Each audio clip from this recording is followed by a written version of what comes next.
पराकाष्ठा पर पहुंचने वाला मेरा परम शिष्य सत्यव्रत त्रिपाठी मायूस हो गया, निराश हो गया।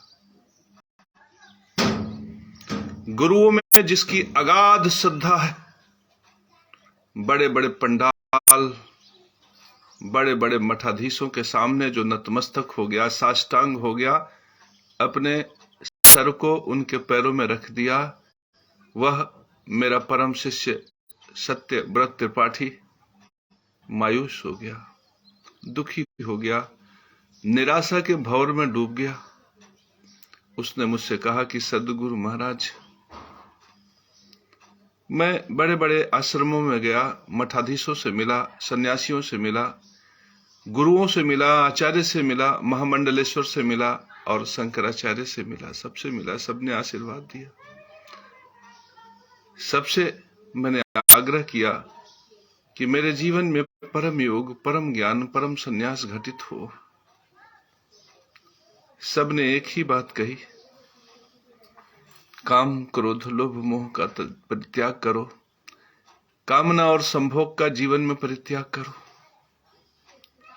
परम प्रभु सबने एक ही बात कही, इसलिए वो सूत्र सही जान पड़ता है और यह मुझसे नहीं हो पा रहा है। मैं अपने कामनाओं का परित्याग नहीं कर पा रहा हूं, मैं काम, क्रोध, लोभ, मोह इन सब का परित्याग नहीं कर पा रहा हूं।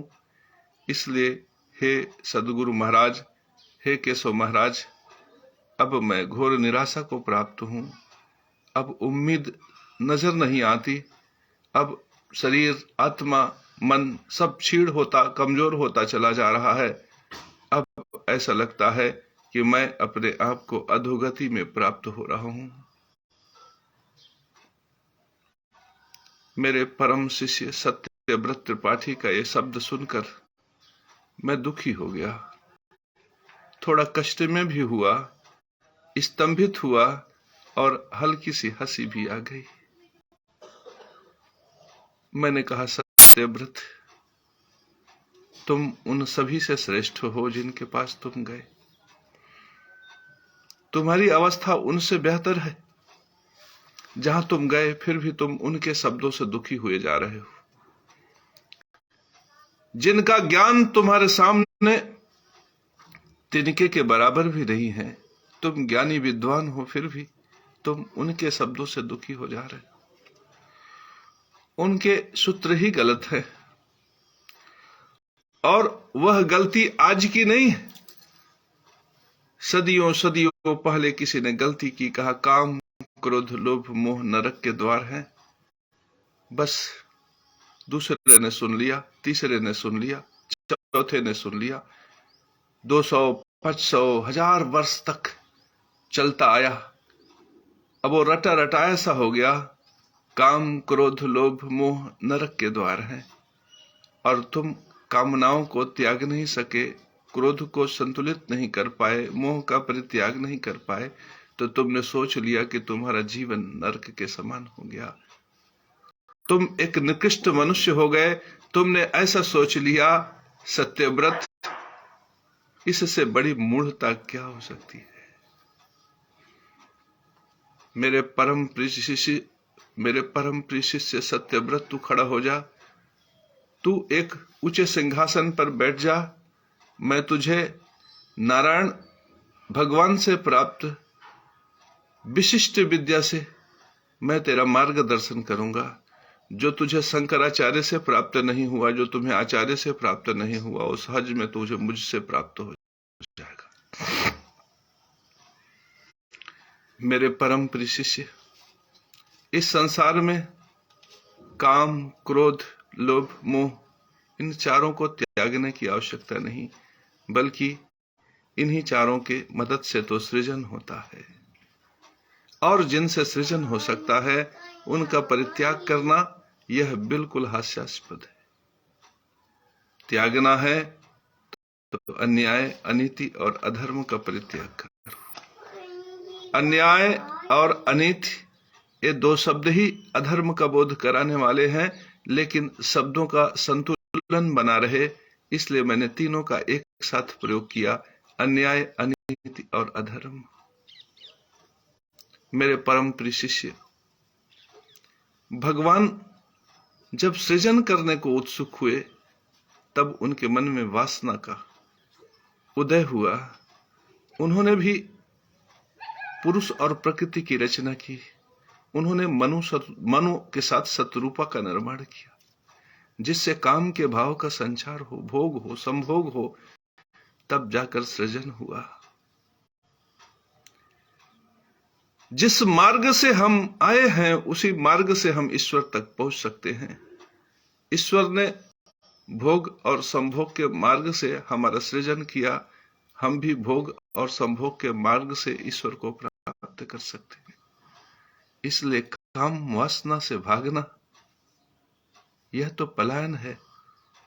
जो मनुष्य काम से, क्रोध से, लोभ से, मोह से भाग गया, वह अपनी जिम्मेदारियों से भाग गया, अपने फर्ज से भाग गया, अपने कर्तव्य से भाग गया।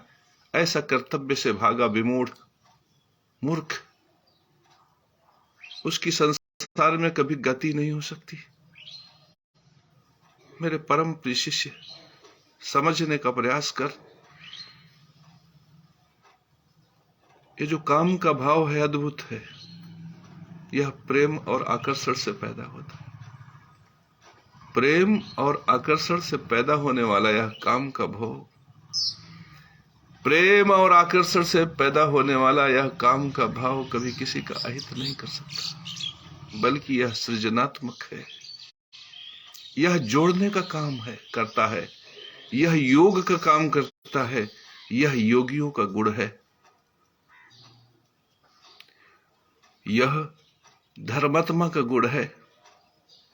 जिसके अंदर काम का भाव है वही धर्मात्मा हो सकता है। त्यागना है अन्याय और अनीति। लेकिन याद रखो, सिर्फ इतना ही सूत्र याद रखना है कि तुम काम, क्रोध, लोभ, मोह से युक्त हो जाओ, लेकिन अन्याय, अनीति का परित्याग कर दो और धर्म को अपना लो। तुम्हारा काम धर्म युक्त हो, तुम्हारा क्रोध धर्म युक्त हो, तुम्हारा लोभ, मोह धर्म युक्त हो। मेरा परम प्रिय शिष्य थोड़ा संभला और ध्यान से उन्मुख होकर मेरी तरफ देखने लगा। उसके मन से बस यह प्रश्न उठा, गुरु जी कैसे? यह बड़ा अद्भुत सूत्र आप बता रहे हैं, बड़ा रस आ रहा है, बड़ा आनंद आ रहा है। बस आप इतना ही बता दें कि कैसे काम, क्रोध, लोभ, मोह मुक्ति के द्वार, ईश्वर के द्वार, परमेश्वर के द्वार, परमात्मा के द्वार, श्रेष्ठता के द्वार, संन्यास के द्वार कैसे प्रभु, कैसे? आप कह रहे हैं तो सत्य ही होगा, लेकिन कैसे? तब मैंने उस परम शिष्य के कल्याण के लिए मैंने जो कहा, आज मैं तुमसे कहता हूं, प्रेम और आकर्षण यह ईश्वर का गुण है। इसीलिए ईश्वर ने प्रकृति को सुंदर बनाया, हरियाली बनाई, फूल बनाए, चंद्रमा का सृजन किया, सूरज बनाया। देखो प्रकृति के स्वरूप को, देखो ईश्वर के स्वरूप को, देखो नारायण को, देखो परमेश्वर को। ये जो तुम जिसको देखते हो कण कण में, जहां पे तुम देख पाते हो, जहां तक तुम देख पाते हो, वहां तक नारायण ही नारायण, ईश्वर मूर्ति रूप में तुम्हारे सामने। सबसे बड़े पोंगा पंडित वो लोग हैं जो कहते हैं ईश्वर का दर्शन तुम्हारे लिए संभव नहीं। मैं ऐसा सदगुरु हूं, नारायण का ऐसा परम शिष्य हूं जो सबको दिखा देता हूं कि देखो नारायण परम स्वरूप, परम सत्ता स्वरूप में तुम्हारे सामने प्रकट है। इनसे प्रेम करो, इनके प्रति आकर्षित हो जाओ। यदि तो कोई इनके अस्तित्व पे प्रश्न करे तो थोड़ा उनसे क्रोधित भी हो जाओ और इनका मोह बनाए रखो। तुम गुलाब की पंखुड़ियों के प्रति अपने मोह को प्रकट करते रहो। तुम सूरज की गर्मी और चंद्रमा की चांदनी के प्रति, उसको पाने की प्रति अपने मोह को जिंदा रखो। और कोई कामायनी यदि तुम्हें सुंदर लगती है, तुम उसके प्रति आकर्षित होते हो और वह तुम्हारे प्रेम के पाणिग्रहण को स्वीकार करती है, तो तुम उनके साथ अपने कामनाओं को भोग इत्यादि को भोगो। ईश्वर ने भी भोगा, तब तुम आज उत्पन्न हुए। ईश्वर ने भोगों को भोगा, तब प्रकृति का सृजन हुआ, पितरों का निर्माण हुआ और तुम प्रकट हुए। यदि ईश्वर ने भोग के माध्यम से तुम्हें प्रकट किया, तो तुम भी भोग करो और भोग के माध्यम से अपने जैसे उत्तम संतानों का निर्माण करो। मेरे परम प्रिय शिष्य देवव्रत त्रिपाठी, समझो, काम, क्रोध, लोभ, मोह, ये तो ईश्वर के प्राकृतिक गुण है। तुम इनका परित्याग कर दोगे तो तुम्हारे अंदर जीवन जैसा कुछ शेष नहीं रह जाएगा, ईश्वर को पाने जैसा कुछ शेष नहीं रह जाएगा। तुम मूढ़ हो जाओगे, तुम बेहोश हो जाओगे, तुम अपनी सुधि को खो दोगे। और वो बेहोशी अद्भुत नहीं होगी, वो बेहोशी ठीक उसी तरह से होगी जैसे बेहोशी का इंजेक्शन डॉक्टर जब किसी मनुष्य को लगा देता है तो बेसुध हो जाता है, वैसी ही बेहोशी होगी। लेकिन तुम्हें तो मदहोश होकर, तुम्हें तो जानकर, तुम्हें तो ज्ञान के प्रकाश में प्रकाशित होकर ईश्वर के परम प्रेम में मदहोश हो जाना है, खो जाना है, जिसमें फिर तुम्हें ईश्वर के अलावा कुछ न मिले। लेकिन डॉक्टर के इंजेक्शन में जो बेहोशी होती है, उसमें चित्कार, चिकार, पुकार और विवस्था के अलावा कुछ भी नहीं रहती। तुम विवस्था से व्यवस्था की तरफ जाना चाहते हो तो तुम काम, क्रोध, लोभ, मोह का अंगीकार करो। लेकिन अंगीकार करते समय इस बात का जरूर ध्यान देना कि अन्याय, अनीति और अधर्म न हो।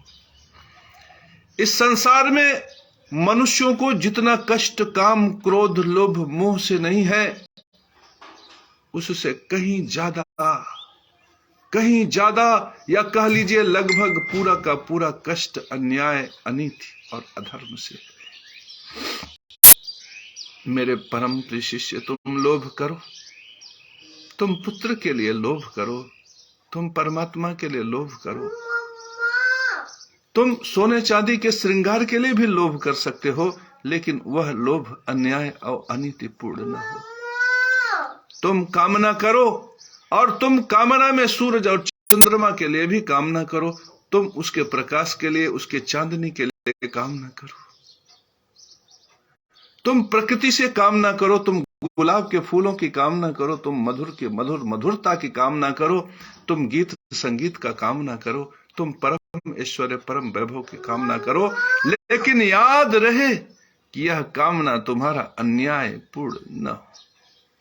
मेरे परम प्रिय शिष्य, यदि तुम्हें त्यागना है तो अन्याय का त्याग करो, अनीति का त्याग करो, अधर्म का त्याग करो।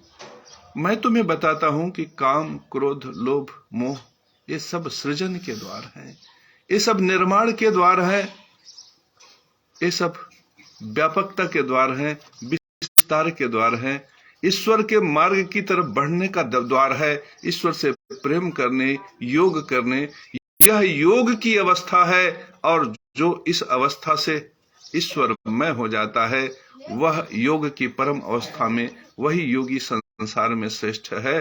तुम इस प्रकार से योग करो। मेरे परम प्रिय शिष्य, मैं तुम्हें बहुत ही सरल शब्दों में काम, क्रोध, लोभ, मोह के विषय में स्पष्टता से परिभाषित करता हूं कि तुम प्रकृति में आए, माता के प्रति तुम्हारे मन में आकर्षण पैदा हुआ, प्रेम पैदा हुआ, होने दो। तुम उस प्रेम की पराकाष्ठा तक जाने का प्रयास करो। मेरे परम प्रिय शिष्य, तुम थोड़े बड़े हुए, विद्या के प्रति तुम्हारा आकर्षण पैदा हुआ, मोह पैदा हुआ, विद्या अध्ययन और गुरुओं के प्रति तुम्हारे मन में मोह, प्रेम, आकर्षण पैदा हुआ, होने दो। तुम फूलों से आकर्षित हुए, तुम पत्तियों से आकर्षित हुए, डालियों से आकर्षित हुए, होने दो। युवा अवस्था में आने पर तुम्हारा आकर्षण, प्रेम, अगर किसी प्रेमिका के प्रति तुम आकर्षित हो गए और तुम्हारा प्रेमिका के प्रति जो आकर्षण है, भाव है, मोह है, राग है, ये सब के सब भाव के साथ तुम उसके प्रति आकर्षित हो जाओ। यह आकर्षण की अवस्था प्रशंसनीय है, सराहनीय है, तुम इसे स्वीकार करो। लेकिन याद रखना, तुम प्रेम की इस अवस्था में बचपन से लेकर जवानी तक के बीच में कभी भी अन्याय और अनीति अधर्म से युक्त तुम्हें नहीं होना। मैं यहां पर, चूंकि अब तुम जवानी की अवस्था में हो, तो मैं यहां पे अनीति और अधर्म के विषय में, अन्याय के विषय में भी तुमसे थोड़ी सी चर्चा करूंगा। यदि तुम अन्याय और अनीति का परित्याग करके काम, क्रोध, लोभ, मोह के मार्ग पर आगे बढ़ते हो, तो निश्चित रूप से तुम्हारा कल्याण होना ही होना है। इस संसार का कोई भी तुम्हारे कल्याण को रोक नहीं सकता। तुम्हारा ईश्वर का मिलन, तुम योग की परम अवस्था, योगी की परम अवस्था, संन्यास की परम अवस्था और आचार्यों से श्रेष्ठ शंकराचार्य से भी ऊपर की अवस्था को तुम सहज में प्राप्त कर लोगे, इस काम, क्रोध, लोभ, मोह के रास्ते पर चलकर। मेरे परम प्रिय शिष्य, जब तुम प्रेमिका से प्रेम करना, तो उसके प्रति न्याय के भाव से युक्त हो जाना। तुम प्रेमिका से प्रेम करो, यह गलत नहीं है, लेकिन तुम कई प्रेमिकाओं से प्रेम करो, यहां पे एक प्रेमिका के सीमा का तुम अतिक्रमण करते हो। जब पत्नी के रहते हुए तुम प्रेमिका से प्रेम करते हो, तो पत्नी के प्रेम की सीमाओं का तुम अतिक्रमण करते हो।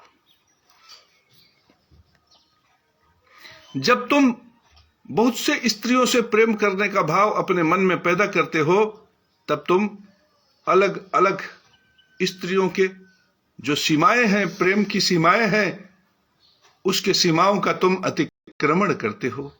मेरे परम प्रिय शिष्य, जब तुम अपनी सीमाओं को लांघ कर दूसरे की सीमा में प्रवेश कर उसके प्रति अन्याय के भाव से युक्त हो जाते हो, जब तुम अपनी सीमाओं का अतिक्रमण करने लगते हो, वही अनीति, वही अन्याय जब उस प्रेम में शामिल हो जाता है, उस मोह में शामिल हो जाता है, उस काम में शामिल हो जाता है, तब वह अवस्था तुम्हारे पतन की है।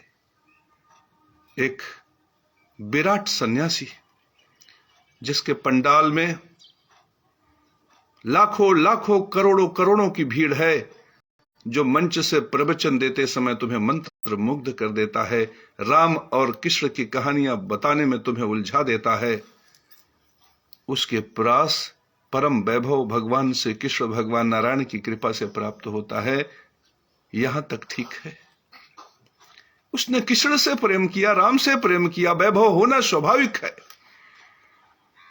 उसने जितना प्रेमिका को नहीं समझा, उससे ज्यादा राम को समझा, कृष्ण को समझा, और कृष्ण वैभव स्वरूप, राम वैभव स्वरूप है।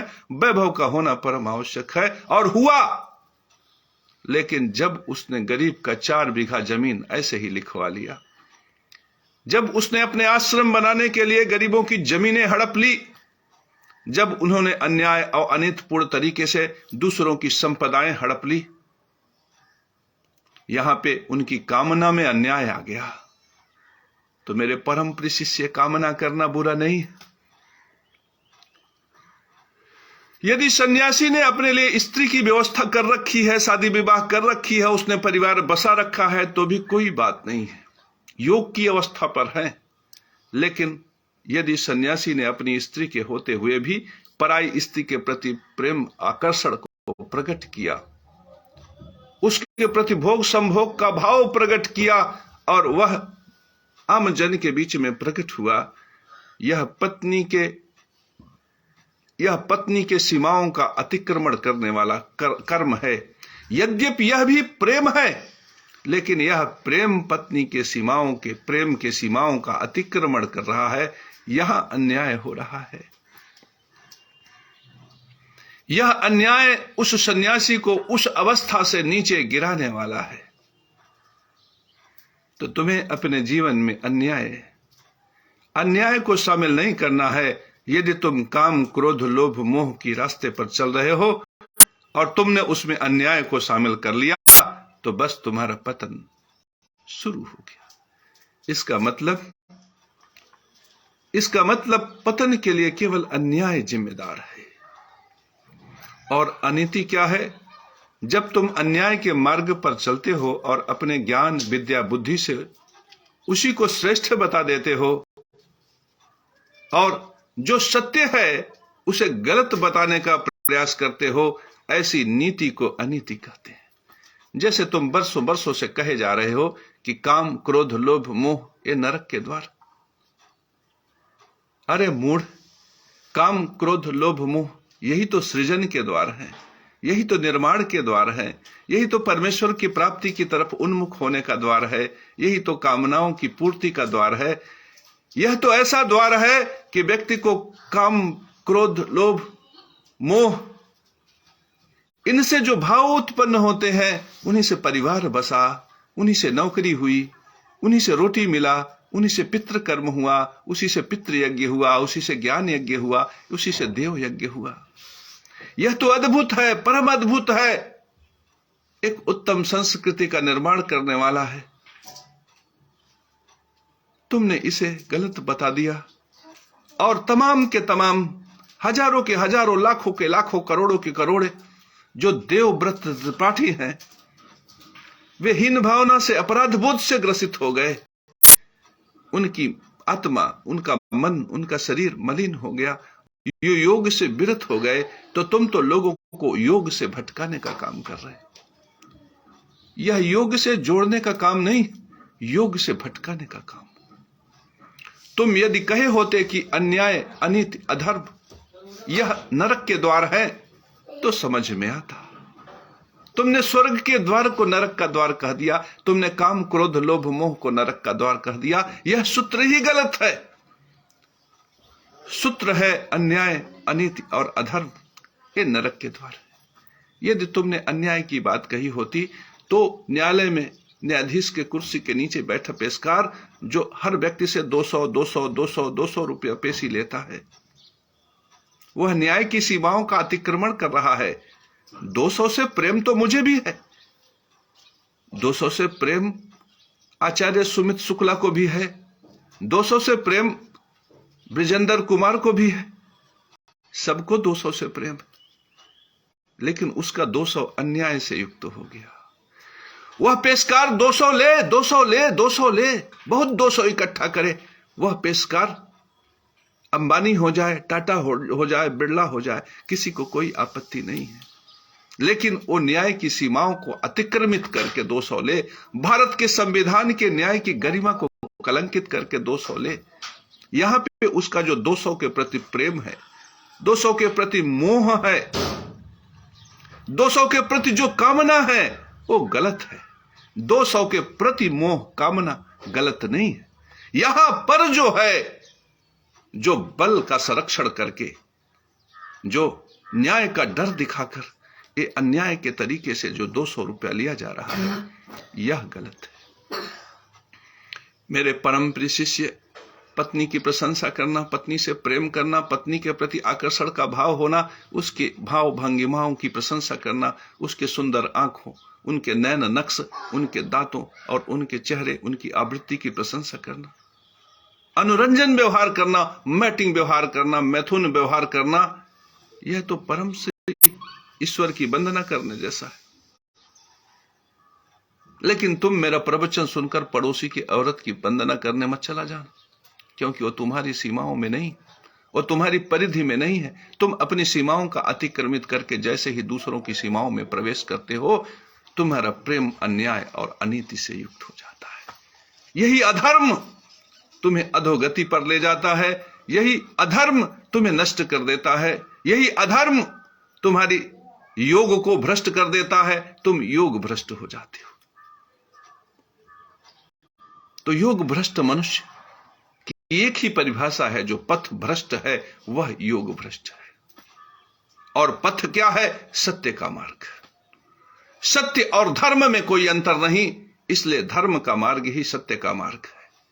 और सत्य का मार्ग क्या है? न्याय का मार्ग। तुम यदि न्याय के मार्ग पर चलकर प्रेम करते हो, तुम यदि न्याय के मार्ग पर चलकर संभोग करते हो, तुम यदि न्याय के मार्ग पर चलकर क्रोध करते हो, तो यही मार्ग तुम्हें ईश्वर तक ले जाएगा। बड़ा आश्चर्य होता है मेरे परम प्रिय शिष्य सत्यव्रत त्रिपाठी को कि मैं कहता हूं कि न्याय के मार्ग पर क्रोध करते, तो उसने कहा सदगुरु महाराज, मुझे बड़े बड़े अखाड़ों में तो यही मिला कि क्रोध कभी मत करो, क्योंकि क्रोध हमेशा के हमेशा मनुष्य को खा जाता है, ऐसा ही कहा गया है। मैंने कहा नहीं सत्यव्रत, तुम कभी कभी क्रोध कर लिया करो, क्योंकि क्रोध भी सृजनात्मक है। अगर तुम्हारा पुत्र पढ़ाई में उन्मुख नहीं है तो थोड़ा सा क्रोध से उसको डांट दो, वो ईश्वर के मार्ग पर प्रविष्ट हो जाएगा। क्रोध बल है, क्रोध चाबुक है जो व्यक्ति को ईश्वर के मार्ग से जोड़ जाता है। अगर तुम्हारी पत्नी बहुत कामनाएं कर रही है तो कभी डांट दो कि नहीं, इतना नहीं, बस। अगर तुम्हारी पत्नी माता की सेवा के प्रति उन्मुख नहीं है तो रोज तो मत डांटो, लेकिन कभी कभार कह दो नहीं, बस अब इससे ज्यादा नहीं, अब मैं अपने माता का इससे ज्यादा अपमान नहीं सहन कर सकता, अब तुम्हें उनकी सेवा करनी होगी, बस इतने के लिए क्रोध कर लेना। यदि तुम्हारे जीवन में इतना भी क्रोध नहीं है तो तुम अन्याय, अनीति और अधर्म के शिकार हो जाओगे, तब तुम्हारा व्यक्तित्व नष्ट हो जाएगा, तुम पतन को प्राप्त हो जाओगे। तुमने अपने जीवन में काम, क्रोध, लोभ, मोह इसका परित्याग किया नहीं कि तुम्हारा पतन शुरू, तुम्हारे लिए नरक के द्वार खुल जाएंगे। मेरे परम प्रिय शिष्य, ये बड़े बड़े पंडालों में ये लाखों लाखों की भीड़, ये सदगुरु महाराज जो मठ पे पंडाल के सबसे ऊंचे सिंहासन पर बैठकर कह रहे हैं कि तुम काम, क्रोध, लोभ, मोह का परित्याग करो, वास्तव में वो तुम्हारे लिए नरक के द्वार खोल रहे हैं।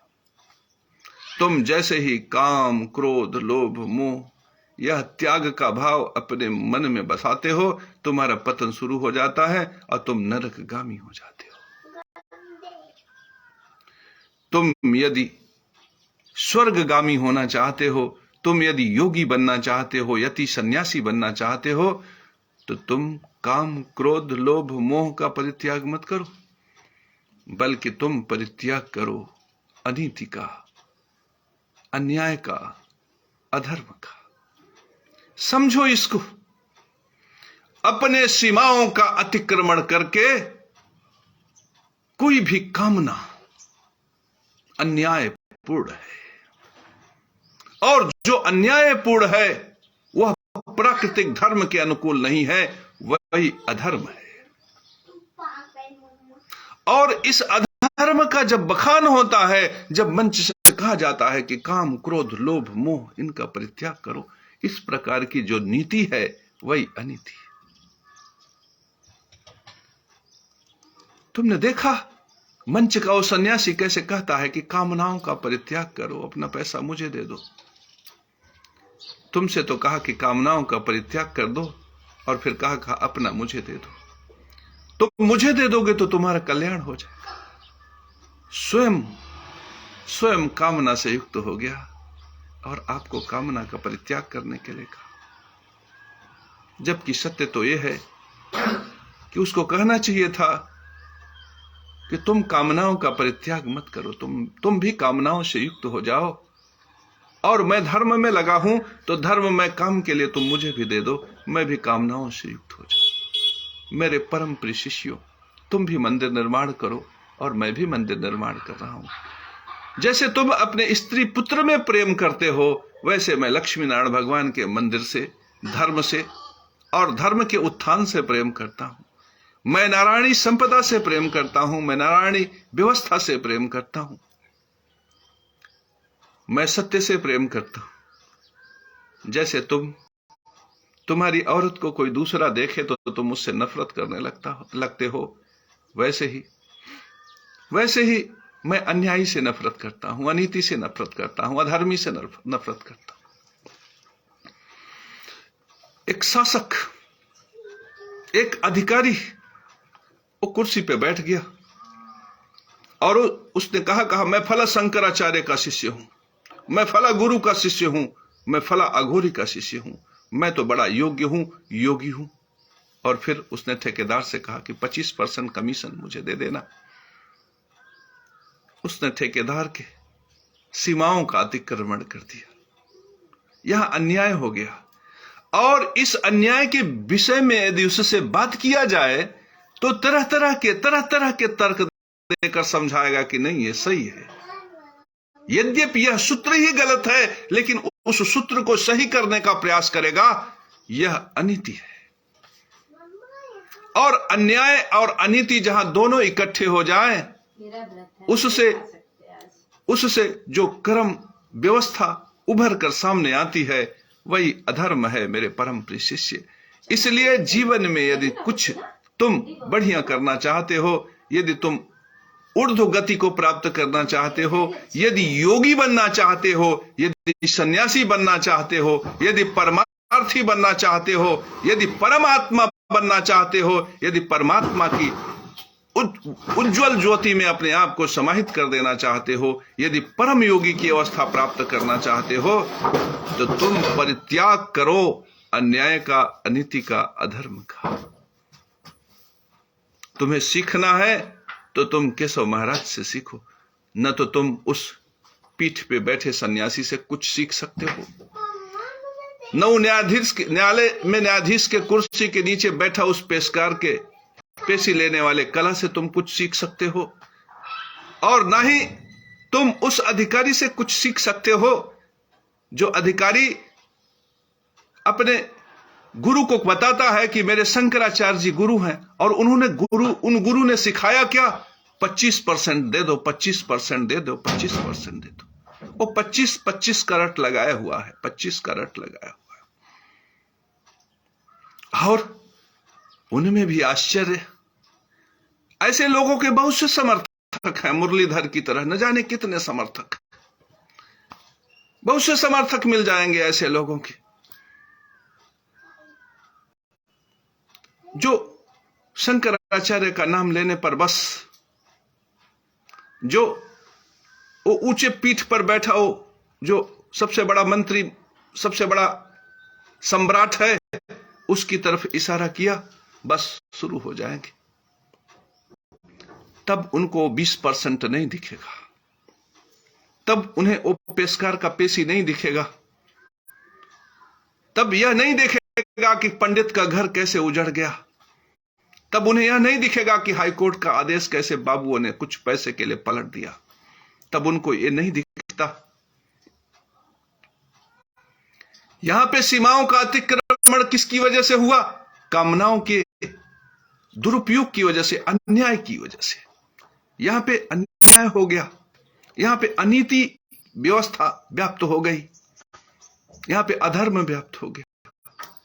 आज अभी तुम भ्रष्टाचार के विषय में बात करो तो बहुत से लोग नहीं करेंगे, तुम पेशकार के पेशी के विषय में बात करो, लोग नहीं करेंगे, तुम हाईकोर्ट में रीट सेक्शन में लगने वाले 1500 रुपए की बात करो, नहीं करेंगे, नहीं करेंगे, क्योंकि उनको सिखाया नहीं गया है। उनको बरसों से यही सिखाया गया है कि तुम अन्याय करो, तुम अनीति करो, अधर्म करो, और धर्म के नाम पर लोगों को भ्रमित करो। जैसे सूत्र की काम, क्रोध, लोभ, मोह नरक के द्वार है। उनको यही कहा गया है कि जाओ सबको सिखाओ, जाओ मुरलीधर लग जाओ, सबको बता दो कि काम, क्रोध, लोभ, मोह नरक के द्वार। जबकि यदि काम का भाव न होता तो स्त्री न मिलती, और यदि क्रोध न किया होता तो लड़का कायदे से पढ़ाई पर न लगता, और यदि तुमने लोभ न किया होता तो तुम नौकरी चाकरी की स्थिति न बनती, तुम नौकरी चाकरी न करते, तुम पैसे रुपए की व्यवस्था न करते, और यदि तुमने मोह न किया होता तो अपने पत्नी, पुत्र इत्यादि का भरण पोषण न करते। तो सोचो, तुम मोह का परित्याग कर दो, यानी स्त्री का रोटी, तुम्हारे ही औरत की रोटी को ये लोग छीन लेना चाहते हैं। तुम मोह का परित्याग कर दो, तुम क्रोध का परित्याग कर दो, अर्थात तुम अपने पुत्र को मत डांटो कि वो सिगरेट क्यों पी रहा है, तुम उस पर क्रोध मत करो, क्रोध का परित्याग कर दो। तुम काम का परित्याग कर दो, अर्थात तुम अपना घर गृहस्थी मत बसाओ, तुम सृजन मत करो, तुम जैसे अपने जैसा होनहार पुत्र पैदा मत करो, लोभ मत करो, तुम बैरागी हो जाओ, तुम लंगोट पहन लो, तुम पीपल के पेड़ के नीचे बैठ जाओ।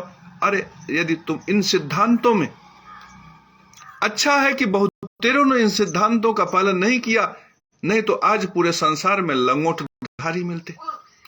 यदि शंकराचार्य के वचन को पूरी तरह से स्वीकार कर लिया जाए, यदि इन मठों पर जो मंडलाध्यक्ष बैठे हुए हैं, जो पीठ के पीठाधीश्वर, जो व्यास पीठ के सबसे ऊंची गद्दी पे बैठे हैं, यदि इनका सूत्र मान लिया जाए कि काम क्रोध लोभ मोह का परित्याग कर देना है, तो बड़े बड़े लंगोटधारी, चारों तरफ लंगोटधारी ही दिखेंगे।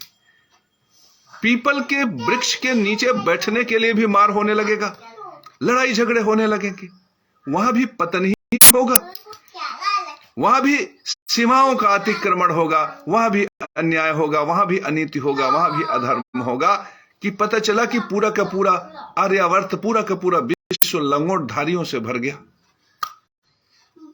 तो सत्यव्रत त्रिपाठी, इनसे जो तुम्हें शिक्षा प्राप्त होती है, उससे संसार लंगोटधारियों से भर जाएगा। पीपल के पेड़ के नीचे भी खड़ा होने के लिए जगह नहीं मिलेगा। और यदि तुमने लोभ छोड़ दिया तो फिर तुम्हारे लिए अन्न अनाज की भंडारण की व्यवस्था भी नहीं होगी, तो तुम भूख से विकल हो जाओगे। और यदि क्रोध की दिशा अन्याय और अनीतिपूर्ण तरीके से हो गई तो तुम लड़ पड़ोगे, भिड़ पड़ोगे, मारी मारा, पीटी पीटा। इस तरह से काम क्रोध लोभ मोह का परित्याग करने से तुम इस प्रकृति को भ्रष्ट कर दोगे। तो ये निरंतर, जिनको तुम सदगुरु कहते हो, जिनको तुम परम गुरु कहते हो, यह निरंतर और निरंतर तुम्हें लंगोटधारी बनाकर तुम्हें जंग के मैदान में आपस में लड़ने के लिए भेज दे रहे हैं। इनके मुख से तुम्हें धर्म नहीं मिलेगा। ये अन्याय का समर्थन, ये अन्याय के पक्ष में कभी खड़े नहीं होंगे, अनीति के पक्ष में कभी खड़े नहीं होंगे। इनके मुख से तुम्हें धर्म युक्त कुछ मिलेगा ही नहीं। सोचो, जिसके मुख से धर्म युक्त कुछ भी प्रकट न हो, वह धार्मिक होगी। जिसने नीति को कभी प्रकट नहीं किया, वह नीतिज्ञ हो गया।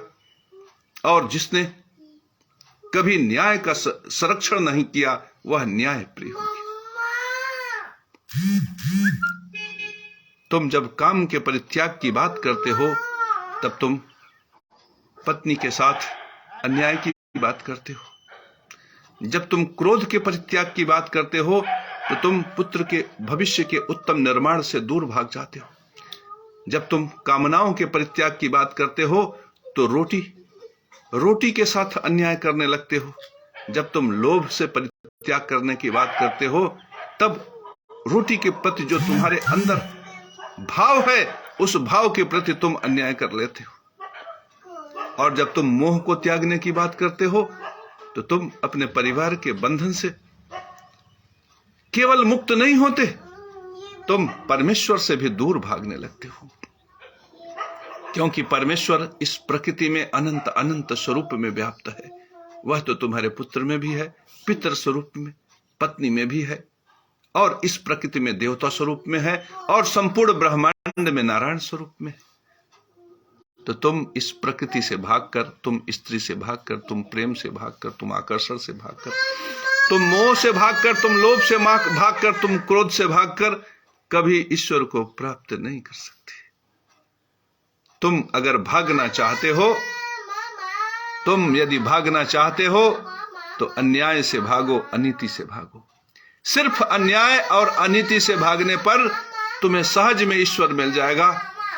यदि तुम चाहते हो कि उत्तम राष्ट्र का निर्माण हो, उत्तम भारत का निर्माण हो, परम ऐश्वर्यशाली भारत का निर्माण हो, तो तुम सिर्फ इतना कर दो कि कोई भी व्यक्ति किसी की सीमाओं का अतिक्रमण न करे, अर्थात अन्याय न करे। जो मकान गरीबी रेखा के नीचे रहने वाले व्यक्तियों को प्राप्त है, उसको कोई बिचौलिया न ले ले। जो अधिकार बिल्कुल गरीबों को दिया गया है, उसे अमीर न ले ले। जो कार्य तुम्हें सौंपा गया है, उसमें अन्याय कहीं से प्रविष्ट न करे। याद रखना, इस संसार में नरक के द्वार केवल 3 ही हैं: अन्याय, अनीति और अधर्म।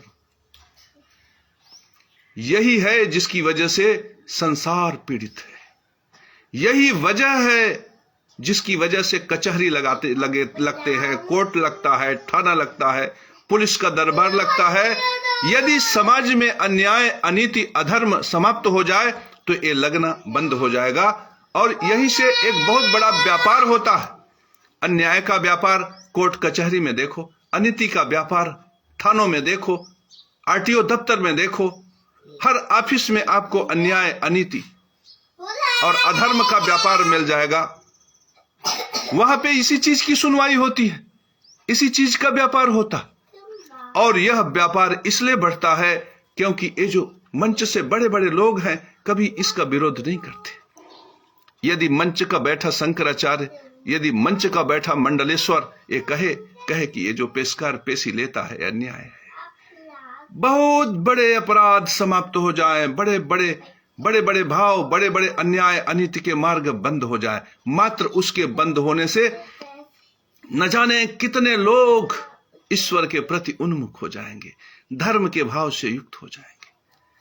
अगर यही आचार्य शंकराचार्य कह दें कि जो 25% कमीशन होता है यह गलत है, इसको लेने वाला शीर्ष पर बैठा इसका संचालक गलत है, तो देखिए परिवर्तन आ जाए। लेकिन शंकराचार्य कभी नहीं कहेंगे। शंकराचार्य को सरल लगता है कह के हट जाओ कि काम, क्रोध, लोभ, मोह नरक के द्वार, लोग भ्रमित रहेंगे। यह सूत्र सरल लगता है। अन्याय, अनीति, अधर्म, इस पर जाना नहीं चाहते, कोई नहीं जाएगा। इस पर कोई सद्गुरु ही जा सकता है कि अन्याय, अनीति, अधर्म ये त्याग दो, यही नरक के द्वार हैं। अधर्म क्या है? जो प्राकृतिक व्यवस्था को, जो राजा की व्यवस्था को पीड़ित कर दे, ऐसा कर्म अधर्म है। राजा प्रकृति के संरक्षण की व्यवस्था करता है और समाज के संरक्षण की व्यवस्था करता है, उसके लिए नियम बनाता है। और वही नियम जो राजा से संबंधित होता है वो धर्म है, राजधर्म। जो प्रकृति से संबंधित है वो प्राकृतिक धर्म है। और उस धर्म व्यवस्था को कलंकित करने वाले जो सूत्र होते हैं वह सूत्र अधर्म है। और यह अधर्म प्रकट होता है मेरे परम प्रिय शिष्य, यह परम सत्य और परम सत्य है अन्याय और अनीति से। अन्याय इस अधर्म को प्रकट करता है और अनीति इस अन्याय की प्रशंसा करती है। काम से कभी किसी का अहित नहीं हुआ, क्रोध से कभी किसी का अहित नहीं हुआ, लोभ से, मोह से अहित नहीं हुआ। अहित हुआ अन्याय और अनीति से। जब तुम्हारे क्रोध की सीमाएं अपने सीमा को अतिक्रमित करके दूसरे पर क्रोध प्रकट करने को करती हैं, वहां अनीति होती है और वहीं से क्रोध के दुर्गुण प्रकट होते। जब काम के विकार तुम्हारे निजी गृहस्थ जीवन से हटकर दूसरे के गृहस्थ जीवन को प्रभावित करने लगता है, यह काम का विकार। वास्तव में काम का विकार रहा कहां? यह तो अन्याय और अनीति हो गया। मेरे परम प्रिय शिष्यों, इसलिए जीवन में परित्याग करना है तो अन्याय का करो, अनीति का करो, अधर्म का करो। काम, क्रोध, लोभ, मोह ये तो ईश्वर के गुण हैं, ऐश्वर्य के गुण हैं, योगी के गुण हैं, महर्षि के गुण हैं, सन्यासी के गुण हैं। यह परम ऐश्वर्य प्रदान करने वाले, मनुष्य मात्र को ईश्वर से युक्त करने वाले ये परम गुण हैं। इनको त्यागने की आवश्यकता नहीं है। बस इतना करने की आवश्यकता है कि तुम्हारे काम में अन्याय ना हो, अनीति ना हो, तुम्हारे क्रोध में अन्याय ना हो, अनीति ना हो, तुम्हारे मोह में अन्याय ना हो, अनीति ना। तुम माता के मोह को परित्याग कर सकते हो, तुम प्रकृति के सुंदर सुरीली रागिनी का परित्याग कर सकते हो, तुम्हें उसमें मोह नहीं है। जब तुम्हें प्रकृति में मोह नहीं है तो ईश्वर में मोह कैसे हो सकता है? क्योंकि ये प्रकृति ईश्वर स्वरूप है मेरे परम प्रिय शिष्य। इसलिए यदि तुम्हें त्यागना है तो अन्याय, अनीति का परित्याग करो, अधर्म का परित्याग करो। यदि तुम्हें छोड़ना है तो किसी का अनावश्यक, यदि तुमने जमीन अतिक्रमण कर लिया है, घर अतिक्रमण कर लिया है, अधिकारों का अतिक्रमण कर लिया है, उसे छोड़ दो। तुम्हें काम, क्रोध, लोभ, मोह को छोड़ने की आवश्यकता नहीं। काम क्रोध लोभ मोह की दिशा न्यायपूर्ण हो, इसके लिए प्रयास करने की आवश्यकता है। यह सूत्र है मेरे परम प्रिय शिष्य सत्यव्रत त्रिपाठी। तू ये समझ कि तुम्हें आज तक इन पंडालों में जो मिला वो कुछ भी नहीं था, वो अज्ञानता था, वह अज्ञान था। आज मैं तुझे बता रहा हूं कि ये जो काम है, क्रोध है, लोभ है, मोह है, बस तू इसकी दिशा को न्यायपूर्ण तरीके से न्याय की दिशा में रख। इसमें अनीति को, अन्याय को प्रविष्ट मत होने दे। बस तुझे ईश्वर मिल जाएंगे, ईश्वर से तुम्हारा एकाकार हो जाएगा, तुम परम ईश्वर के भाव से युक्त हो जाओगे। प्रेम की पराकाष्ठा भी ईश्वर तक ले जाती है, मोह की पराकाष्ठा भी ईश्वर तक ले जाती है। यदि तुम माता के प्रति मोह के भाव से युक्त हो, प्रेम के भाव से युक्त हो, तो तुम अपने पत्नी के प्रति भी प्रेम और मोह से युक्त हो जाओगे। और यदि तुम पत्नी से प्रेम कर सकते हो तो तुम ईश्वर से भी प्रेम करोगे, प्रकृति से प्रेम करोगे, इन हरियालियों से प्रेम करोगे, ऐश्वर्य से, सूरज और चंद्रमा से प्रेम करोगे। यह प्रेम तुम्हारा प्राकृतिक हो जाएगा और यह प्राकृतिक प्रेम तुम्हें ईश्वर से जोड़ेगा, जोड़ता जाएगा, जोड़ता जाएगा। एक दिन तुम सशरीर ईश्वरमय हो जाओगे। यह प्रेम की जो परम अवस्था है, यह जो मोह की परम अवस्था है, यह परम ऐश्वर्य को तुम्हें प्रदान कर देगी। इस तरह से मेरे परम प्रिय शिष्यों, यह तुम समझ लो कि काम क्रोध मोह लोभ ये नरक के द्वार नहीं, ये स्वर्ग के द्वार हैं। बस इसमें अन्याय अनीति अधर्म का समावेश न हो। और नरक के द्वार अन्याय अनीति और अधर्म है। इस परम सूत्र को ग्रहण करो और उन पुस्तकों को हटाओ।